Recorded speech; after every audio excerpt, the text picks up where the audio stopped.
Welcome to Editor's Choice, Latin American Perspectives Book Conversations. My name is Alexander Scott. I am the Outreach Coordinator for Latin American Perspectives and a member of the editorial collective. My name is Tomás Crowder Taramorelli, and I'm a member of the editorial collective and co-editor of the Media and Film section.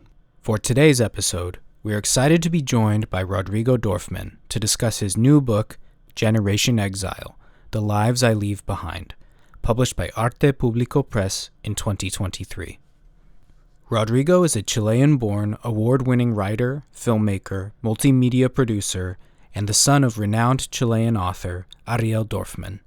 His films have been screened at festivals around the world and include Fiesta Quinceañera and Quarantined, which were both broadcast on PBS stations in the United States. This podcast features clips from Rodrigo's film Generation Exile and Bulls and Saints. Rodrigo's memoir, Generation Exile, is in part written for his daughter Isabella. This interview will be conducted in English. Nice to meet you. Yes, pleasure. Congratulations on your book. Oh, thank you. Yes, the book, the movie, madness. Your busy life. Yes, it's too. Sometimes we say we have to. It's interesting. We say we have to make time for things, and time has been sort of turned into a commodity that can be easily handled. But truly, the for most of our existence as humans, time made itself. And I think we've forgotten that. And I'm just trying to, it sounds a little esoteric, but I'm truly trying to tap into that truth or else I'm not going to make it. We were talking with Alex about your film, Bulls and Saints. And in the film, I think it's Cecilia, says that time passes too fast in the United States. And she feels like she's disconnected to her real time, the time with her family back home in Mexico. And I thought that was really interesting. The pre-Hispanic, pre-capitalist time, also the Purépecha time. And that's a fascinating, for me, sort of hidden gem inside the movie. To me, that's like one of the most important messages in a way. That's truly universal. Yeah, in many ways, right? That idea of the fact that time is out of joint, that our sense of time is out of joint, and that is the essence of many things. And I think in the book itself, also, I try to deal with that sort of dilemma, no? And I think that's why Bulls and Saints and Generation Exile, I think, are so reflecting each other in many ways, because they tell very similar stories. Yes, and the book itself was written right after the book was written after I was diagnosed with ADHD. So it's fascinating because after reading it, while reading it, I'm thinking, oh, this is definitely the product of somebody who has ADHD. And it's also, and that's the tension always, is to make sense of the world through my neurodivergent mind. But at the same time, when I realized that I had ADHD, I was like, oh, that makes perfect sense. There's nothing wrong with me. It's the world that is wrong. And I am just a canary in the coal mine, but nobody wants to listen to me saying, this is not right. I don't think we should be living this way. But in any case, yes, I'm in good shape for us to meander and to also be very specific, and dialogue too is fine. You come from a family that has suffered from political persecution for generations. Your grandfather, Adolfo, was denounced as a communist agent. Your grandmother, Fanny, fled pogroms in Kishinev. Your father, Ariel, was pursued by the Pinochet dictatorship and had to escape to exile. And you yourself wandered through different countries, Cuba, France, Chile, the Netherlands, and the US. How did this family history shape your notion of home and your notion of belonging? So let's not forget Raisa Dorfman, which is my great-grandmother, who was Trotsky's secretary at Brest-Litovsk and was this sort of powerful vortex of a woman of the 20th century who herself, left Odessa twice, right? Once when she went to Argentina with my grandfather. And my grandfather was maybe, a year and a half old. And then she comes back to Russia, and then my grandfather goes back with her in 1914, and they get stuck during the First World War, Russian Revolution, Russian Civil War, and then the oncoming sort of disaster that is the Spanish fever, or the choleras, and then she escapes again, right? back to Argentina. And so I just wanted to bring that up because it's like there's men and there's women, and I want to, and then of course there's my mother, and my mother as also, and as I put in the book, my mother also has a long history of sort of rebellion, which has to do with your place in the world in many ways. And she's been in Chile for much longer. Of course, she was born in Chile. Her dad was born in Chile, but at some point, her dad, both of my grandparents were probably running through the rooftops, one in Santiago, one in Argentina, chased by the police. And so I think with that in mind, that universe, you would think, wow, that's a lot, right? Proud fourth generation, sort of, leftist, revolutionary, socialist, democratic socialist, proud sort of person who is the fourth generation of somebody who was not able to celebrate their 7th birthday in the place they were born. And I think that to me is so important part of the book, right? The idea that there's this trauma that happens in childhood that how can it be that my great-grandmother, not my grandma, but my grandfather, my father, and myself, we were not able to celebrate a 7th birthday in the home in the country that we were lived in. And to me, that also opens up a whole array of, like, as I travel the world, there's something about the year 7 that is also, very mystical, but also in most traditions is the time, they say, when the spirits start leaving you behind a little bit and you start really transitioning into sort of pre-adulthood. And I think that's also part of the Islamic traditions of putting the jihad on girls. And with men, slowly, that's when you start working, right? Either you go to school or you start working at 7. And as I travel the world, everyone that I meet truly has had, before the age of 7, some sort of trauma. It's truly fantastic and strange and weird to feel that, oh, well, it's not just me, right? Even though mine was on this global scale, right? Created by the coup in Chile that has these sort of gigantic repercussions that are global, right? The rise of capitalism, neoliberalism, and sort of the death of at least the momentary death of some sort of dream, utopia response, right? To what we're living now, which is this flattening, right, of the world after the fall of the Berlin Wall. And so within this context of sort of exile and revolution, and I think those things are tied. There's exile, there's revolution, there's also resistance. These are the words that sort of anchor you. For me, the sense of belonging truly comes from the imagination in that sense. So it is, when we talk about exile, my father, of course, is sort of one of the great writers of exile literature. But he wasn't born into exile in a way. He was born out of exile, and he has had it through his genes and his identity of who he is, right? Transplanted and moved and hybrid and dealing with the many lovers of languages, as he says, I can have English and Spanish, and how am I able to have 2 lovers? Is that allowed? Even he was not born into exile in the same way. And for me, the experience of exile is truly, maybe that's like and thankfully, I hope it's the end of the road. In other words, I am sort of the ultimate perfection. If I was like a superhero created in some laboratory, I am the ultimate perfection of the exiled experience, because at 6 years old, before I know how to read and write, I am thrown into the world and I truly live it as impregnated into my being, right? Into my becoming who I am. My father was already who he was before exile in many ways. Intellectually, in some ways. He loved Chile. He loved the US. He's like, I don't want to leave. And then Chile, he loved it too, of course. He didn't want to. I have to say, when I left Chile, I was, like I read in the book, seduced by the idea of flying on airplanes and visiting faraway places. And I mean, it's hard to, counter that for a 6-year-old who suddenly gets to have a year without school. I mean, that's like that also sort of, my idea of belonging is like not having to go to school. When you talk about formative moments in your life, when you go, oh, all these things are really there, and from now on, I'm just repeating this record in different variations. That exit from Chile was both traumatic, it was exciting, it was, and then the trauma of the exit, but then having to live in different places and being sort of, the anti-Semitic aspect is in Argentina.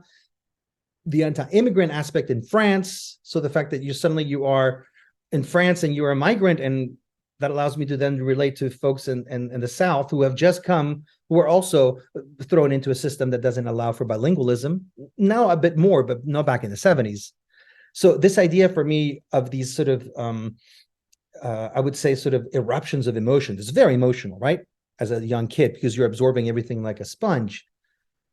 To me, the main idea was that it gave me the opportunity to enter into this relationship with a imaginary country. Like Patricio Guzman has this, beautiful film, My Imaginary Country, and he's hitting it right on. I created it in my mind. I had to. And so my idea of belonging is always tied, and it's changing now, thankfully, was always tied to resistance and to dreams and to limbo and to the power of the imagination for me to hold on to something in my mind so that I knew that one day I would go back to it and that I would not, like I say in the book, sort of betray those songs. And that to me was always sort of the tension as I went through the world, both consciously and unconsciously, because this memoir is both a reactivation of hidden consciousnesses that I had back then. Did I really think that? Was I really that conscious? That allows me to then understand my place in the world today, right? And so all these experiences for me truly are part of like, oh, I feel at home today and I'm good. And that's I think the book in a way is that it's the long journey home, right?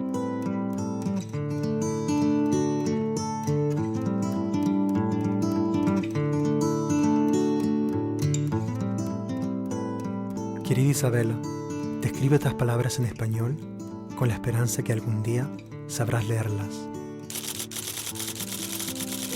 My dear Isabella, I'm writing these words to you in Spanish in the hope that one day you will know how to read them. When people ask me where I'm from, I usually take a pause, and then I get lost in that pause. So where do you even start? How do you put everything back together again after it's been blown to bits? How do you erase all the borders of your life and in one pause find the answer? So where are you from? It's a simple question. You too will have to answer it one day, Isabella. But for now, this you can say.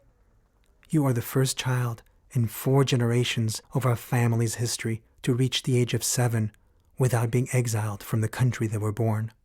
In Generation Exile, you describe your father's unwavering attachment to his library, consisting of 47 boxes, which he insisted on moving with you each time you relocated. You stress how, for him, books provided a glimmer of belonging. Can you relate to this connection between writing and books in the same way? How about film?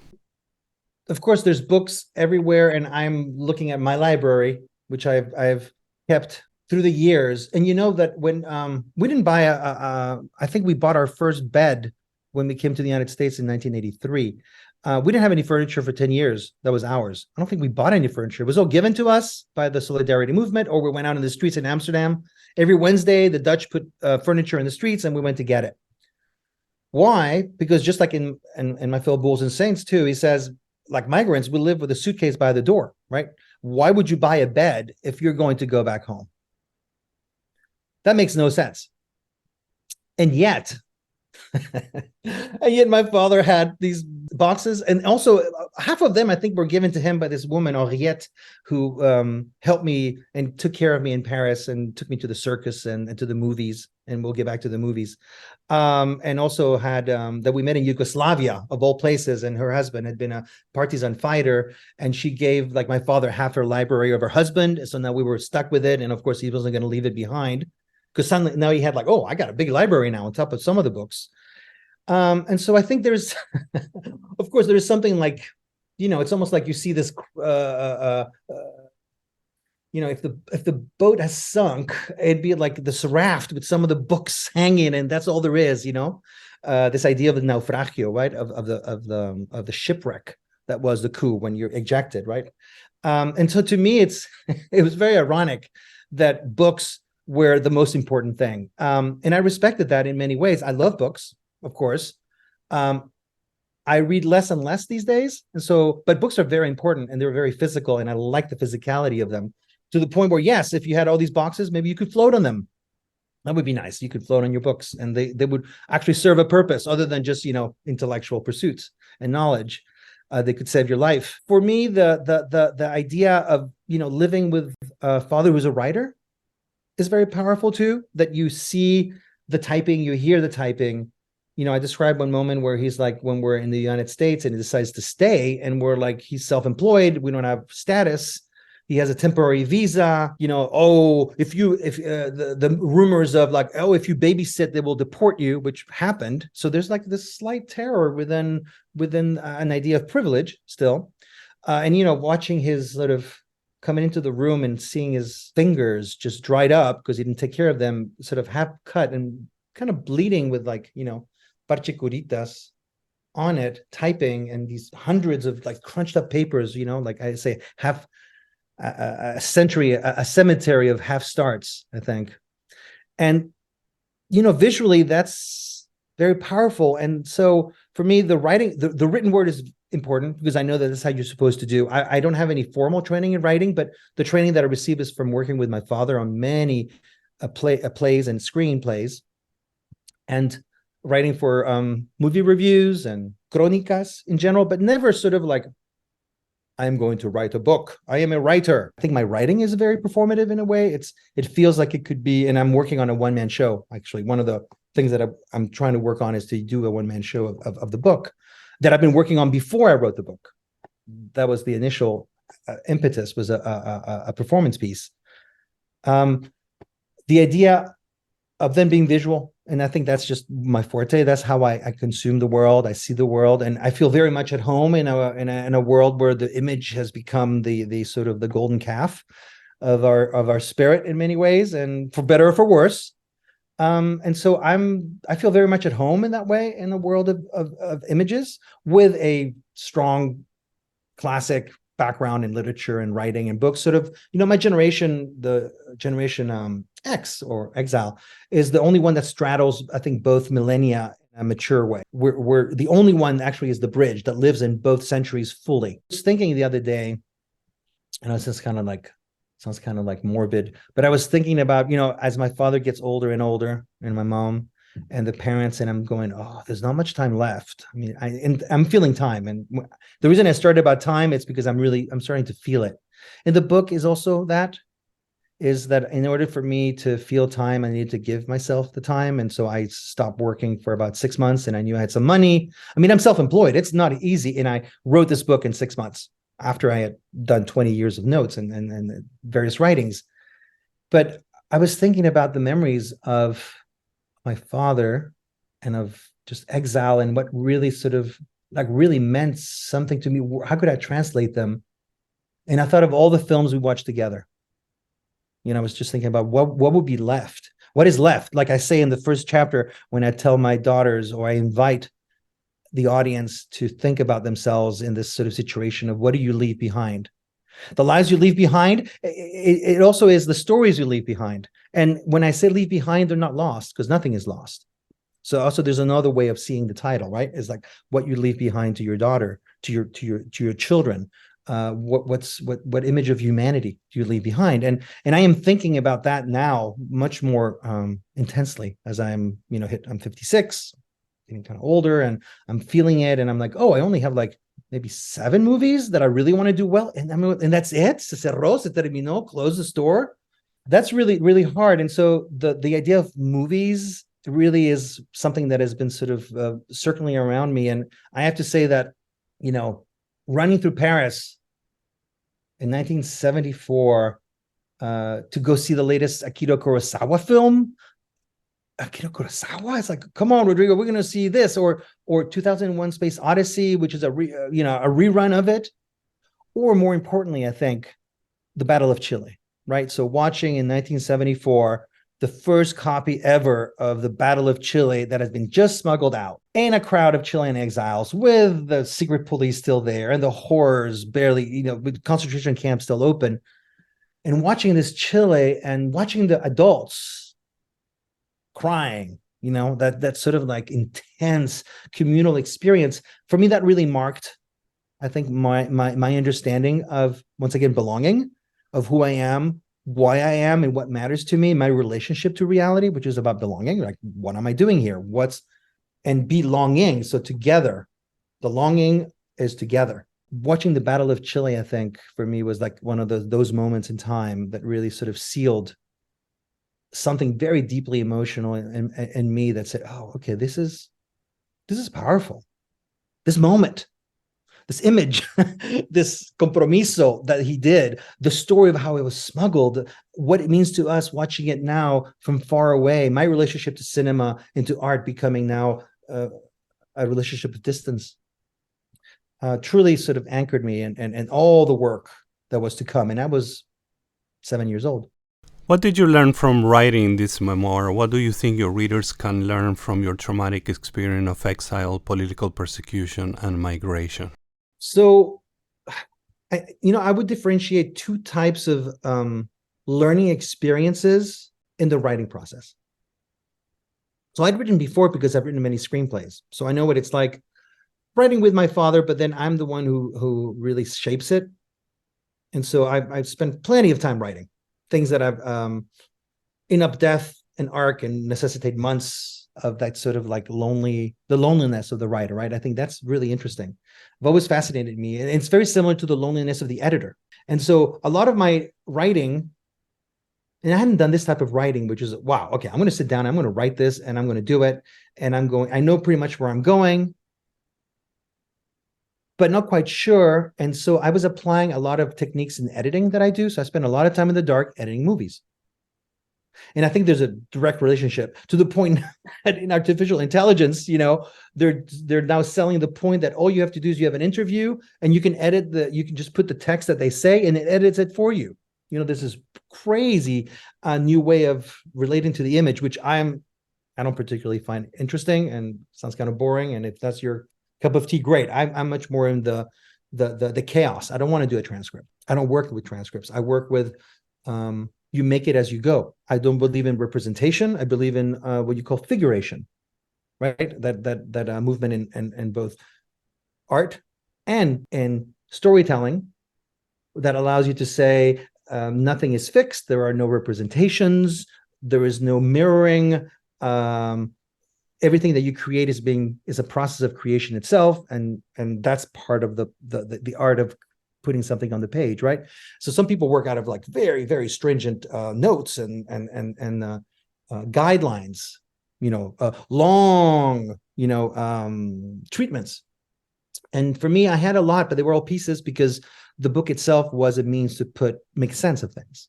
And if I've already made sense of it, then the writing just becomes sort of mechanical in a way. And so I would have to say it was a very, very difficult process. That's what I learned. First of all, it was really, really difficult. And I wanted it to be difficult because I wanted to truly be able to feel in the moment at 2 a.m. And I wanted to then traumatize myself in certain ways again. So there's certain music that I would put on.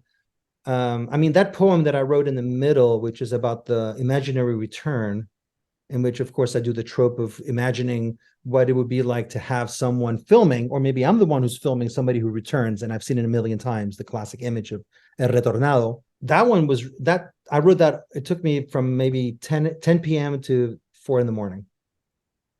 And I just stayed there and I wrote it and I went through it and I cried and I stopped and I put the same music over and over again, which is something that I talk about before, how I learned how to, if I put this music, I can like traumatize myself and feel more connected to Chile. This is great. This works. Or, oh no, now I put this music and I feel my heart broken and I feel sorry for myself, right? In terms, because my heart is broken because this girl doesn't love me, no?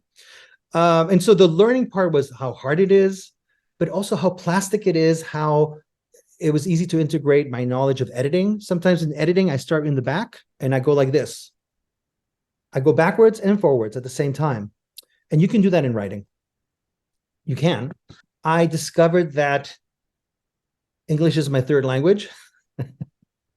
And so as I started sharing this with my wife, who's really good editor and English is his first language, she started pointing out that my tense was all over the place, all over. So it was like I went from the present to the past, back and forth, putting you in the moment. There was this sort of flow. And to me, as I read it, it made perfect sense. I'm like, but that's how I feel. Sometimes I am in the moment, sometimes I'm out of the moment.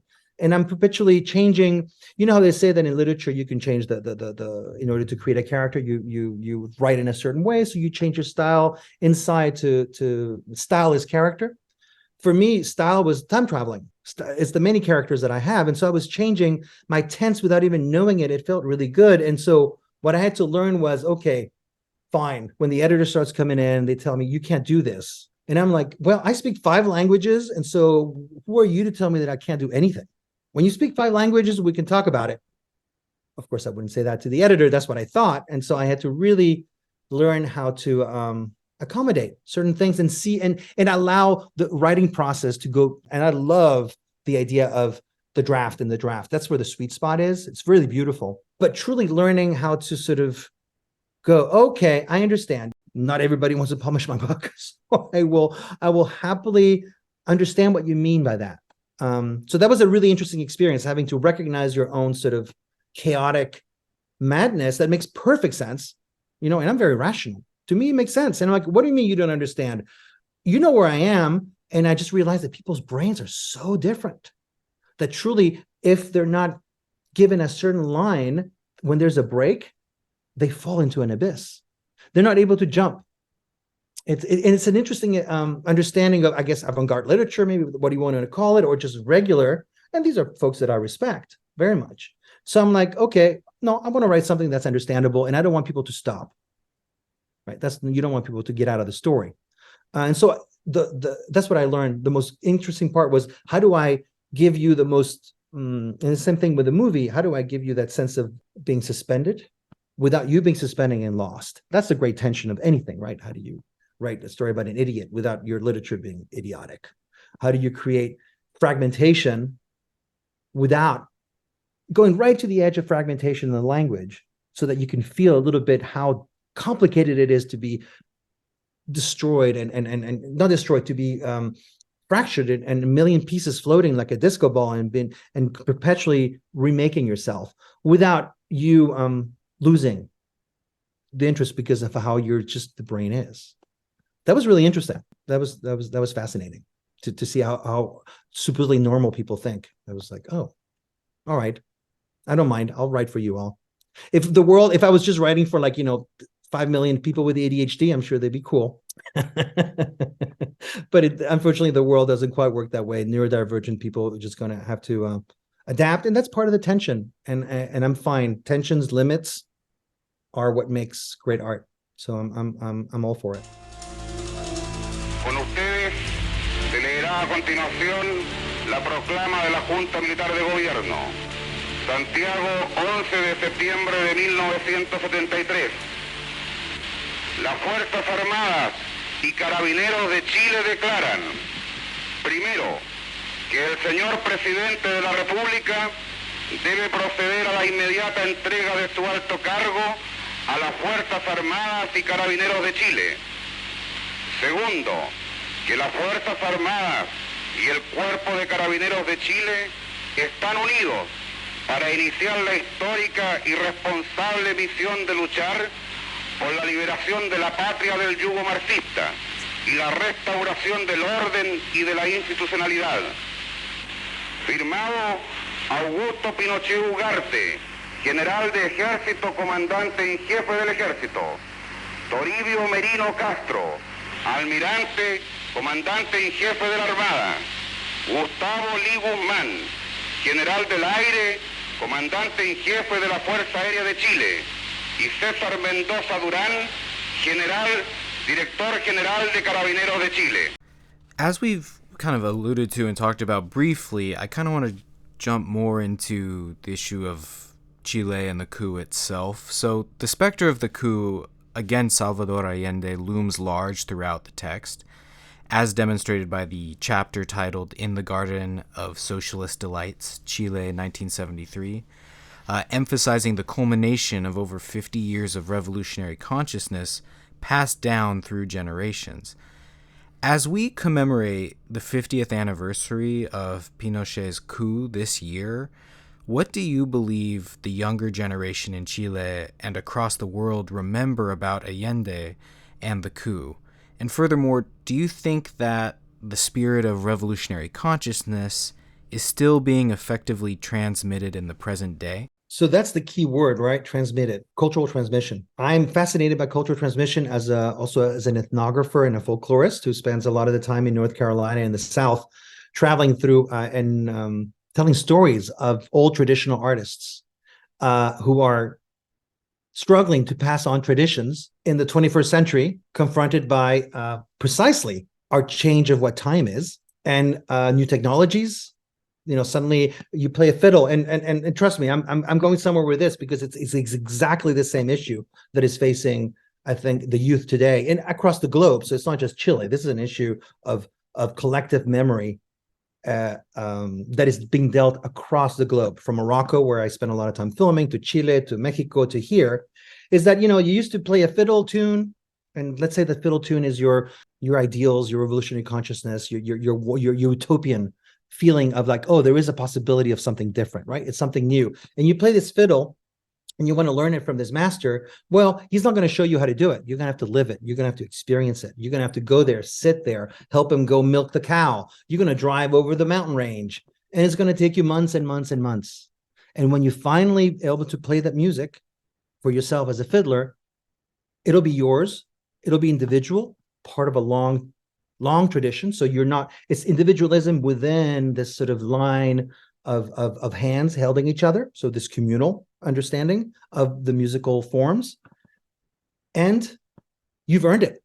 You've lived it, right? You own it. Own it, not in the capitalist sense, but in the sense of it's impregnated in you, right? And therefore, when somebody hears you, oh, that's you. So this is the tension of being, yes, there's nothing wrong with the individualism of how you own certain things, of your expression of what you love, of forms, art, music, ideas. There's no difference. There is no tension there, because it is both individualistic, because it's necessary you as a human being to differentiate yourself, but it's understood within a communal sense of learning, right? It's not. But the way it's been done today is that there's an app that you can get on the phone. You don't have to go over the mountain range. You don't have to go and milk the cow. You don't have to go hang out 3 months, and you slow down and you learn the tune in one day, because you're super smart and you're good and you're very talented in technique, which sometimes translates into, let's say, education. And so to me, that tension that I live, that I see, is I think the tension that exists across the world, and is the dilemma that we're dealing with today, with 50 years of the coup, and with collective memory, and with the acknowledgement that needs to be done that the coup did irreparable harm. And I think that when Paulina in Death and the Maiden, talks about certain things that cannot be fixed, and her husband, the lawyer, is, we can fix this, right? It's okay. The idea of irreparable harm, sometimes it goes against our desires as positive human beings, as hopeful human beings, because what do you do with irreparable harm, right? I mean, I have a hard time in my personal life sometimes dealing with friends who have felt irreparable harm, because I want to fix it, or I don't know how to handle it. I don't know how to go beyond that, especially if somebody's stuck in it, right? But we know we need to go beyond, right? We can't just be stuck, because then we're stagnating, and then we repeat the errors of the past. So in this idea of like a rupture that happened, what I find fascinating about Death and the Maiden, of course, and I worked on it with my dad, and I saw its creation, and it's impregnated inside of me as a history. I've traveled through Berlin, and I saw it in London. It's like part of my narrative, right? Like those books, those 47 books are part of my history. Is that she is acknowledging the fact that you have to acknowledge that there's a rupture, and there's a cost, and there's a sacrifice, and there was a loss. Right. And I think the entry of democracy with Chile in 90, I remember this event with Elwin in the stadium, and it was called this sort of exorcism of the national stadium. Very powerful, but it's not enough. right? Because you need to do that on an everyday level in culture. And Death and the Maiden was a perfect example of trying to do that on a small level in culture, and the country could not take it, right? The country, Chile, could not handle Death and the Maiden. Because it pointed to the collective guilt of everyone who was involved, with full knowledge that there were torture centers around the corner. Everyone's guilty, even the victims. Not the victims who were tortured, but everyone else, the population, right? And so it's very complicated because you have a country that was not able to acknowledge certain aspects that were necessary in order for you to actually transmit not just the pain, but also the greatness of the ideals of the Chilean Revolution, right? Which also were systematically culturally destroyed, right? So a lot of the cultural production of the Chilean Revolution was destroyed, and most of it was then created in exile, and then created, of course, back in resistance throughout the dictatorship. And there's quite a long history of that. From La Bicicleta to the murals of La Brigada Parra, to theater that started happening with the Chicago, the Pinochet boys, and the whole avant-garde of certain Chileans coming back to Chile, right? But this rupture, I think, is key to understanding in acknowledging it, the fact that there's a whole generation, right, that 50 years, my God, 2 generations, right, that never lived through that moment that had so much hope and was crushed, right? They had to live through, now, most of the youth, through accelerated capitalism, right? Chile went into capitalism, accelerated. So it's almost like the Chicago boys coming in with, of course, bringing people out of poverty and these social movements and social consciousness. But, once you open the door to that kind of capitalism, it's like one of those guests that it'll never leave, and it will eat everything in your fridge. And so it's a complicated relationship, right, that we have with our past, because we invited the Chicago boys back. That makes no sense, right? But yet it was necessary in order to bring capital, in order to advance Chile, in order to get it out of the cycles of poverty that have been created under the dictatorship.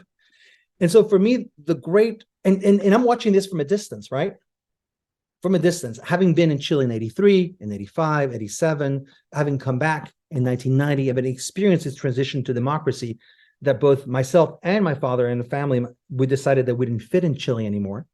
So that's kind of intense, right? Because am I the barometer? I mean, I'm not going to put myself at the center of the world. It's not fair. But yet, going back to that fiddle, I've earned it. I thought that I had earned the right to have a voice and to feel like I belonged, and that my political views would be accepted, and that there would be a room for negotiations, for dialogue. That if I didn't belong in Chile, then, and again, it's not about being egocentric, I'd be like, oh, you guys are screwed. And I kind of wrote that in a part of the book, which tries to sort of channel my anger as a 19-year-old suddenly realizing, oh, we're screwed. Only because some guys did not like my earring. And I know, and my father says, you can't say that, Rodrigo, politically speaking. I truly believe, and that's the difference with my voice, that at that point, I believed that it was that something was missing, to the point where the transmission was not going to happen on the level that I thought was necessary. And who gets to decide? I get to decide, right? My generation, which is the generation that's sort of left out, because the generation that created the conditions for the coup, for better or for worse, from the left and the right, are the same ones that came back to power in 1990. Normally, the people who create the problem should not be in charge of finding the solution. We know this. And so it was very hard to come back to a Chile in which the same people were in power, and they had not learned the lessons of transmission because of this interruption that happened in the country. And so right now, what's happening in Chile, and I'm getting ready to go back in a couple of weeks now, and actually there's a new Death and Maiden being put on, so it's fascinating to see. Every single time it gets put on, it's a different context, and it means something in Chile. I think there's a relationship there. It'll be interesting to see how it's being read.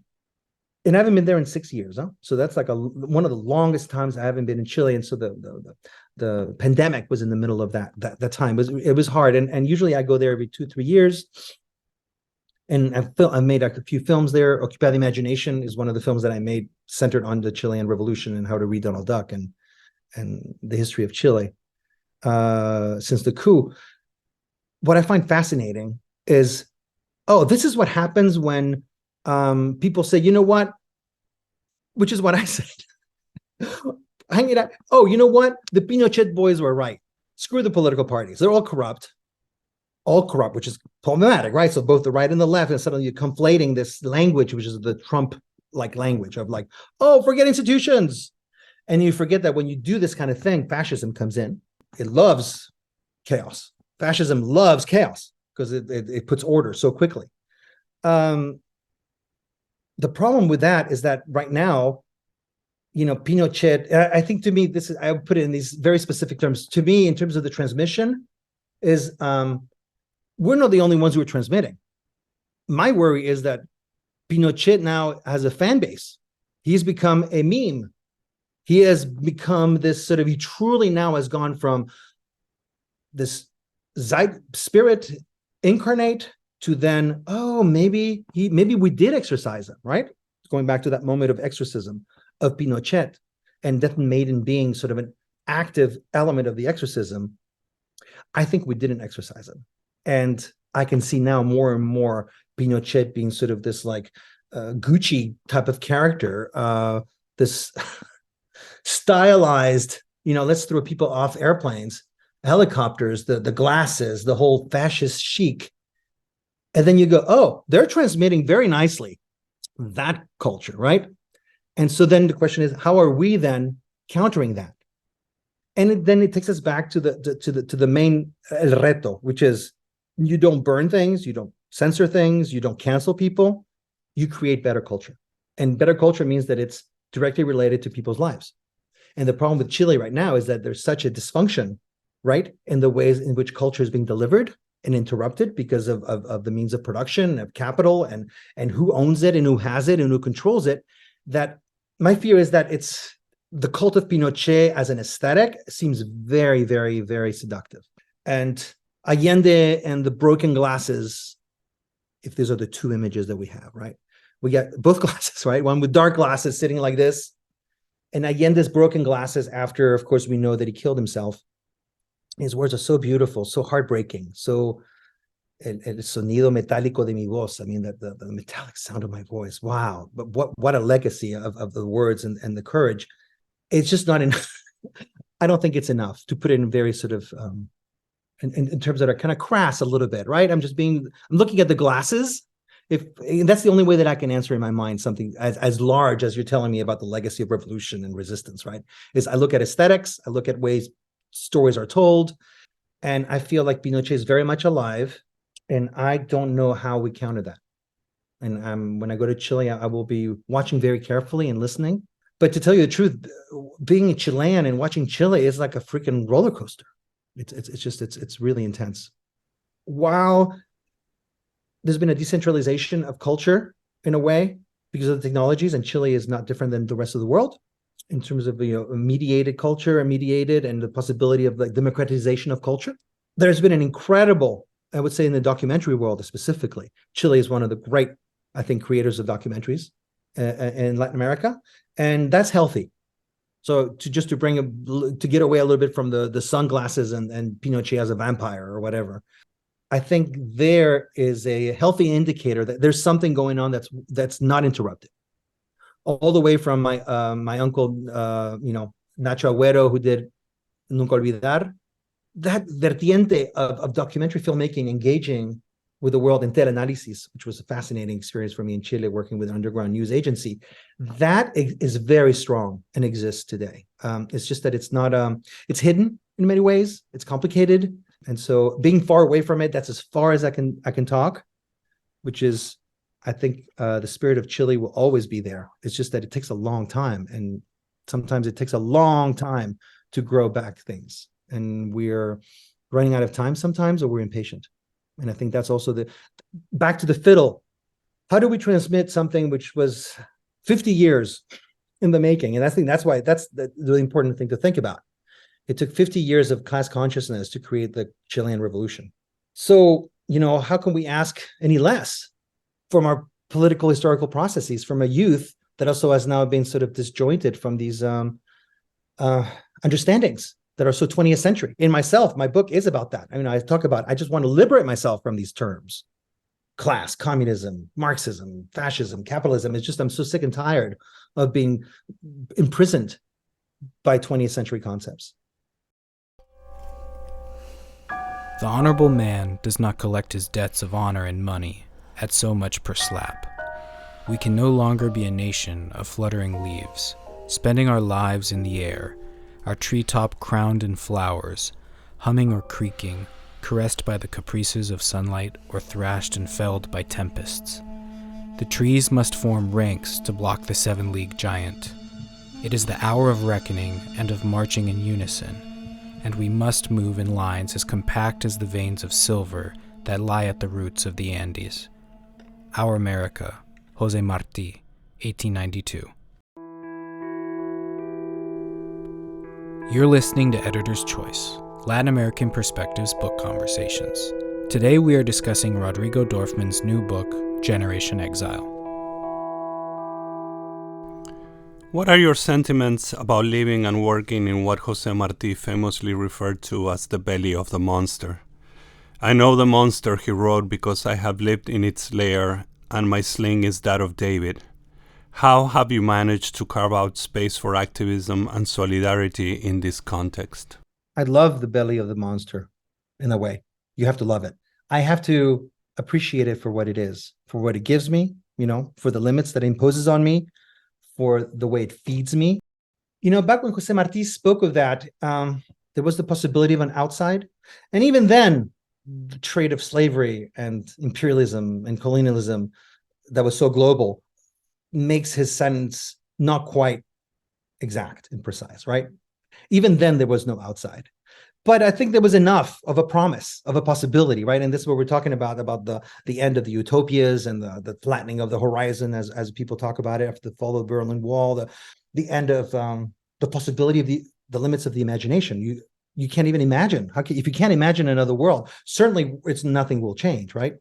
And so the belly of the beast for me, ever since, and my father told me this very early on, he had trained me to live in the belly of the beast since an early age. So I am sort of like a super secret agent. I mean, we're all inside of it, but you have to, it's hard to be in the belly of the beast and be aware of its seduction and its warmth and its promises, and still, still be tajante, still be cutting, right? Not be fully absorbed into it, but enough to understand it, enough to acknowledge it. That's why when he was when he was writing How to Read Donald Duck, this famous cornerstone of cultural imperialism analysis, well, he gave me all the Donald Ducks to read, and I read them, and I remember Tom Engelhardt, the famous book editor, right, out of Pantheon, from Mouse, and edited some of my father's books, Widows and other books. He asked him, he says, "I don't understand. What are you doing reading this Donald Duck to your kids, and now you're reading Babar to your children, and then you write about Babar as this horrible colonial imagery?" And he's like, "Well, I want him to make up his mind and to enjoy the beautiful stories, and I want him to understand that they are seductive. It's just that many of us stay in the seduction of the empire, right? We remain seduced."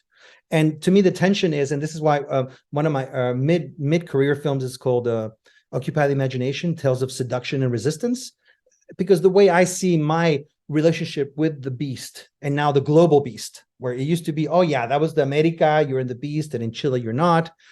Cuba is safe, from the beast, supposedly. What that is, greed, I guess, is the beast, and that's everywhere in many ways.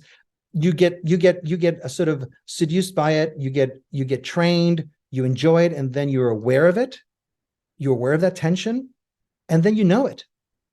You really know it. So because to truly, truly resist now, you have to really be imbued in it and work from that place of tension, which is the margins, right? The margin, the idea of the margins, right?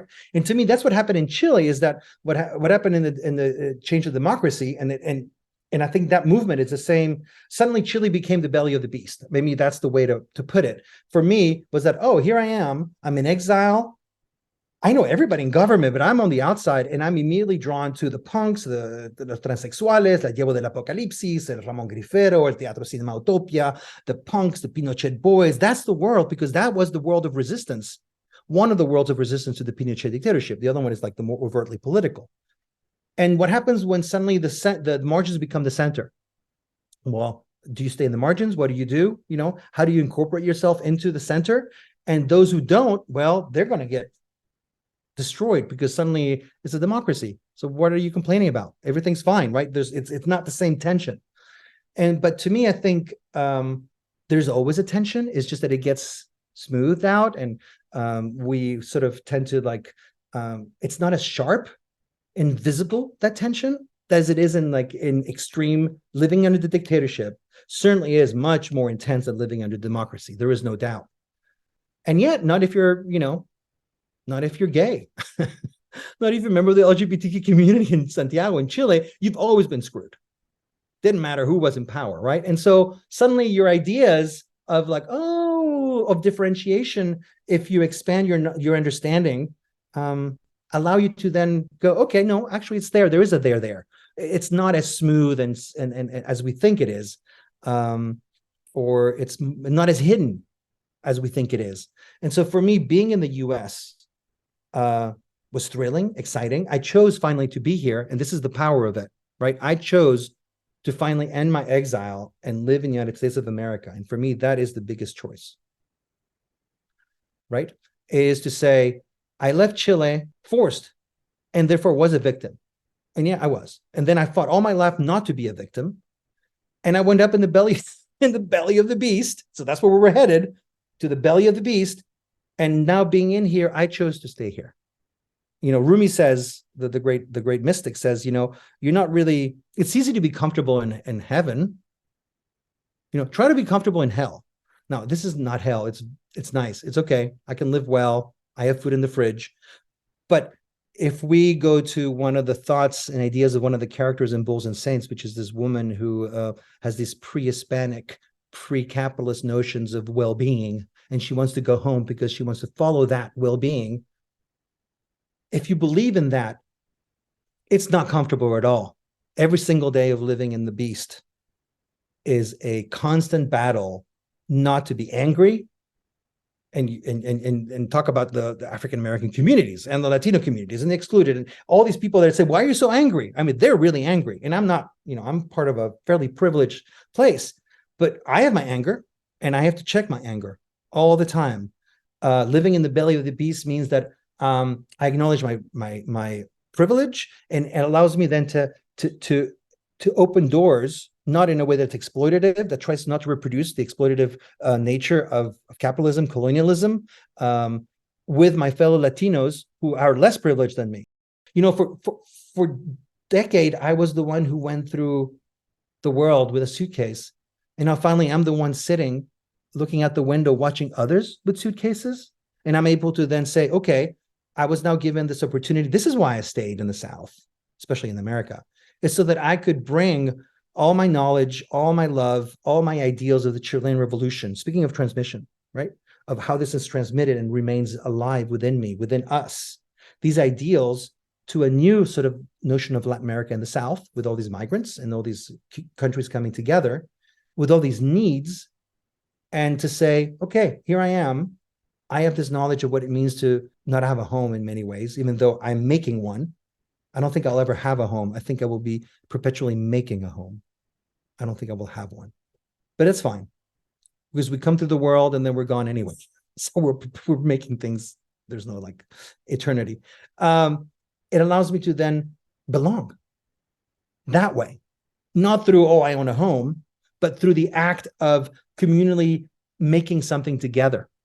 Through my experiences in Chile, in exile, through my experience under the dictatorship, through my understanding of the Latinidad, the Bolivian, this Bolivar, este sueño bolivariano, también de Martino, of this beautiful Latin America that would come together and transcend its colonial past, its racism, its blood, all the hurt that was done. So the same thing in Chile. That's my hope. And so what I see with Chile is that I'm trying to build models here in the US that reflect the intensity and the beauty of the models that existed in Chile. And I'm hoping that there was going to be a dialogue. And so you asked me back then, where do I see the transmission of culture and the transmission of revolutionary consciousness? For me, it is actually happening right now through the Chilean diaspora of Chileans who came back in 1990 and they stayed, but those of us who didn't, and there's plenty, who are now working on new models that deal with migration, that deal with issues that Chile needs to deal with. And my hope is that we're going to enter into a dialogue of models. And there's going to be a new, if I see the last 20 years of my life, it would be to be able to go back to Chile and bring the models that I am developing here with my Latino communities, migrant Latino communities in the South, to bring them to Chile and to say, hey, actually, I think these models work in Chile. And they're dynamic, they're interesting, they're different. The book only allows me to take a breath and to start thinking about the unwritten chapter, which I think probably I will not write, I will do.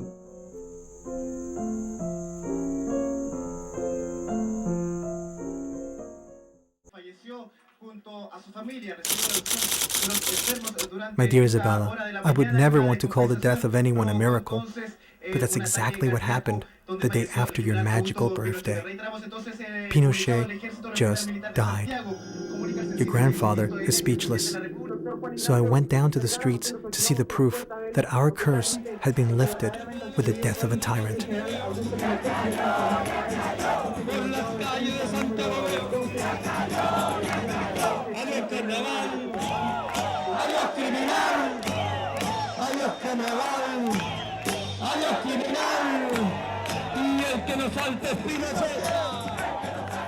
As I stood there, tears flowing, one with my camera, one with the world, time seemed to vanish. And I saw myself, right there, as a child of the revolution, before the coup, before exile, before the Pinochets of this world had entered my life.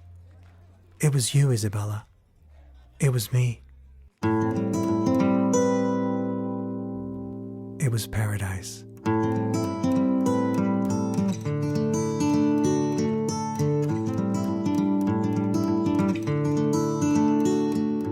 In the concluding chapters of the book, you draw a poignant comparison between your life of exile and nomadism and that of your daughter, Isabella, who was born in Durham, North Carolina. Can you share your insights on the differences you perceive between Isabella's sense of belonging and your own, and shaped by a life marked by displacement and exile? Most definitely. What's interesting about the last chapter is it's also how, I was talking about how I was writing. One of the things about this book is that I made a movie called Generation Exile. It's my first documentary. And it's written in the first person by myself as a letter to Isabella. And then it's written by four other women who are in the first person narrating. It's a very classic literature style of trope.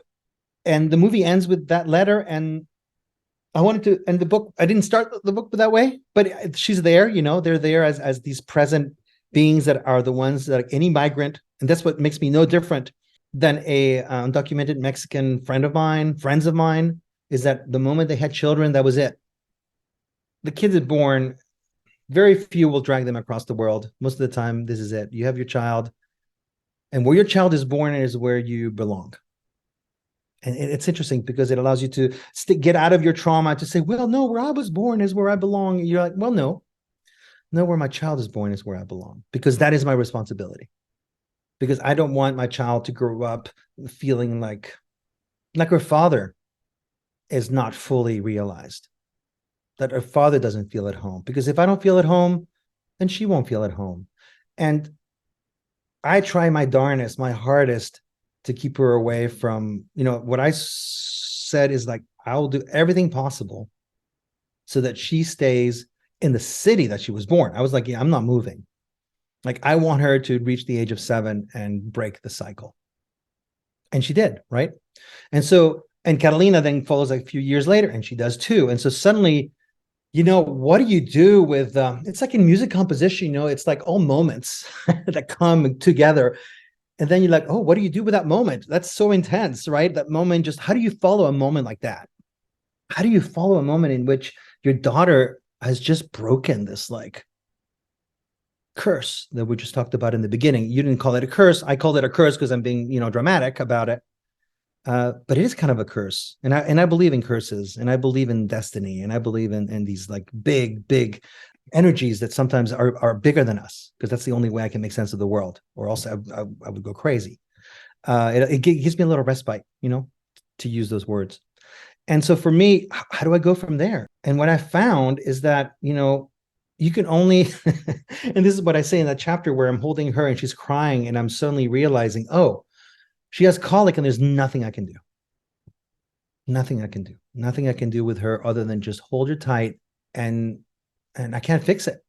I think this idea of fixing, and men love to do that. And boy, I have trouble with that. We love to fix things and, oh, honey, let me fix you. And that's such a hard lesson that you can't fix. I don't think you can fix things. You can fix the world. You can fix yourself. Maybe that's as far as it goes. But to make sure that your daughter, you can't be like, the Buddha and put your daughter behind walls and make her be secure and safe. And I try to do my best. And she has gone through difficult times, like most teenagers would, I think. And to me, the realization was that you could not, like I said in the beginning, you can give her these values and these memories and this love, and then you then go into the world. And it's going to be hard. It's a hard world to be a young person these days.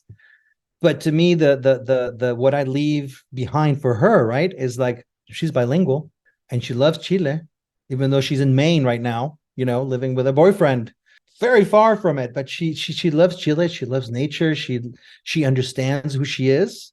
She it's terrible to say this, but she's like, oh, I'm a Dorfman. I'm like, okay. I mean, she's also a Chidi from her. We're separated, but still, it's like that.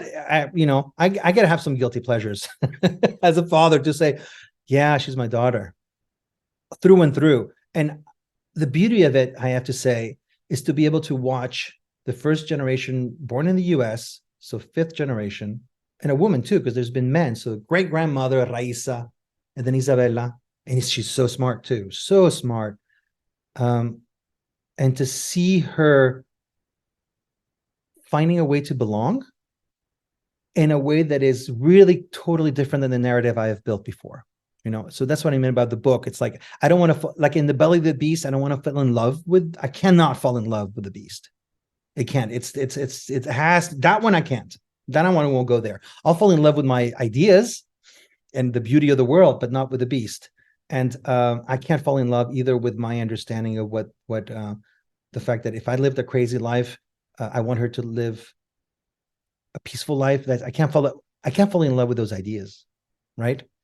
Of how I try to fix myself through her. I can't do that. And that to me was the greatest realization, I think, being a father and being also a writer and being somebody who's so interested in shaping reality. And so you're like, well, how much do I shape my daughter? And I feel really good at having her gone into the world finally. And it's a big deal. She's gone. She took the sofa. I just drove her in Maine with a sofa that she knows that I bought before she was born. And that's the only thing that she wanted. So barely fit in the van. And I just drove 14 hours with her. And I dropped off this beautiful sofa. And I'm really good. I'm really at peace with that, and with that idea, not only with the empty nester, but the idea that the continuation, that there's something more than just exile that binds us as a continuity, right?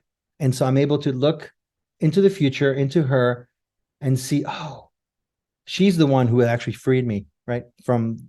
Forced me to free myself and my idea of who I am, and how easy it is to get caught in words and concepts and ideas that imprison you, and how you can find new ways of sort of new metaphors for the world. And she is so intricately linked, right, to my sort of opening up into the world, without LSD in that way, right? I need LSD in order to completely reshape and rewire my brain, because I was ready and open and willing to do that.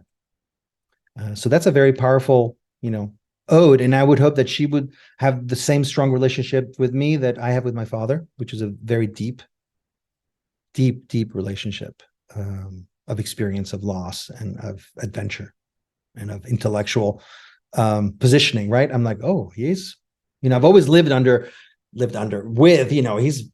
he's a big towering figure, right? And people always ask me, how is it to be the son of such a well-known author? And I used to say, whatever.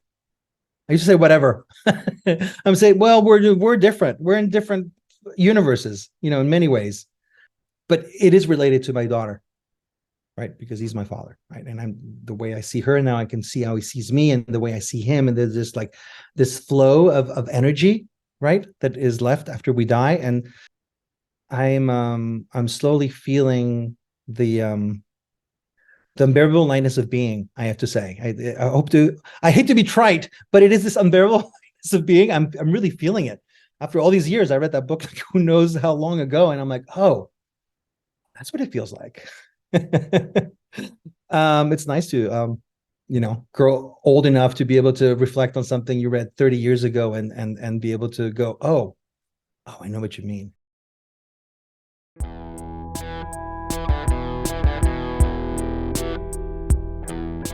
That is all the time that we have for today, but thank you so much for listening in. Rodrigo Dorfman's Generation Exile is available for purchase online at artepublicopress.com. Check the show notes for a link to where you can buy the book. In addition to reading Rodrigo's book, check out our recent issues of Latin American Perspectives that address the COVID-19 pandemic in Latin America, as well as another issue that addresses social movements and music in Latin America.